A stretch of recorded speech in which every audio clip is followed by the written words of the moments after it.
এতগুলা সরকার এসেছে, জাতীয় সংসদে কোরআনের একটি আইনও চালু করে নাই। মাননীয় স্পিকার, সবচাইতে লজ্জা, সবচাইতে দুঃখজনক কথা হলো যে আল্লাহর প্রতি যদি ঈমান থাকে তাহলে তো আমাদের আইনের উৎস আল কোরআন। কোরআনের বিধান বাংলাদেশে চালু হওয়া উচিত ছিল। মাননীয় স্পিকার, শতকরা 90 জন মানুষ যারা কোরআনে বিশ্বাস করে, এই কোরআনে যে বিধানগুলো আছে 6666টি আয়াতের মধ্যে নট লেস দ্যান 1000 আয়াত belong to the positive order and not less than 1000 ayat belong to the negative order. 1000 আয়াত আছে যেগুলো হাবোধক আইন, 1000 আয়াত আছে যেগুলো নাবোধক নিষেধ।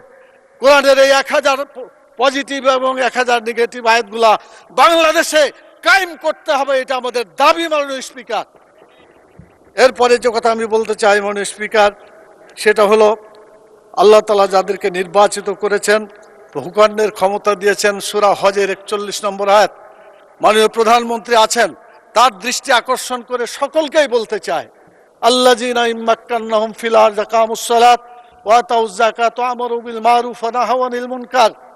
যারা রাষ্ট্র ক্ষমতা পাবে তারা দেশে নামাজ চালু করে মানুষের চরিত্র ভালো করে দেবে এবং যাকাত চালু করে মানুষের ক্ষুধা, দারিদ্র্য, বেকারত্ব দেশ থেকে তারা বিতাড়িত করবে।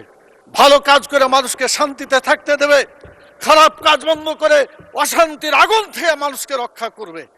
কিন্তু দুর্ভাগ্য, আওয়ামী লীগ এসেছে 6 বার, বিএনপি 5 বার, জাতীয় পার্টি 2 বার।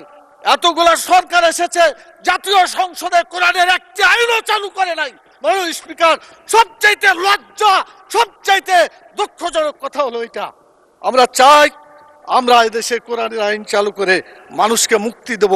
আমি মাননীয় প্রধানমন্ত্রীকে বলবো, আপনাকেও জিজ্ঞাসা করা হবে, আমাকেও করা হবে, বাংলাদেশে কেন নামাজ চালু করা হলো না, কেন যাকাত চালু করে ক্ষুধা, দারিদ্র্য, বেকারত্ব দেশ থেকে দূর করা হলো না, কেন ভালো কাজ চালু করে মানুষকে শান্তিতে থাকতে দেওয়া হলো না, কেন খারাপ কাজগুলো বন্ধ করে অশান্তি থেকে মানুষকে রক্ষা করা হলো না।